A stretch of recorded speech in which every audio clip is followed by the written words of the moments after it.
Make of his personality? What kind of a leader do you expect him to be in these ways? Yeah, I think he's going to be a leader that is, like, I'd say maybe like an open door guy, right? Where, hey, if you have an issue, you can go talk to him. He's going to be totally willing to talk to you about it. And I think he'll be very receptive to a lot of people and feedback and things like that. And I've always said, like, the challenge for me, what I want to see from Joe Brady, was I think Sean was really good in this regard, was when things start to not go right, how do you respond? When you have to have tough conversations, how do you respond? And he could be great at that. We just don't know that yet. You know, the offense has been pretty self-sufficient under Josh Allen, but, you know, Joe Brady gets a lot of credit, too. I mean, they are, fourth and second, respectively, or second and fourth the last 2 years in points scored. You want to give Joe Brady a lot of credit for that. But, you know, he's got to have the entire operation now.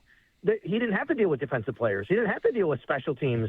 He didn't have to deal with coaches on the other side of the ball. You know, that becomes a different dynamic. You're dealing with a lot of people in a highly, highly competitive environment with a lot of egos. And that's going to be, to me, that's the test of a real any football coach, any high-level sports coach, is dealing with those people and understanding when to have. He said something to us that I liked on the podcast that I will share.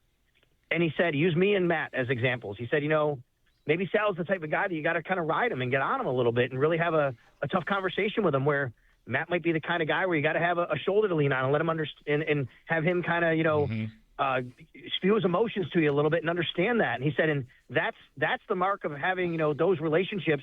They matter in understanding that. And I agree with that. And I always said the same thing when I was a teacher, right? And much less being a coach.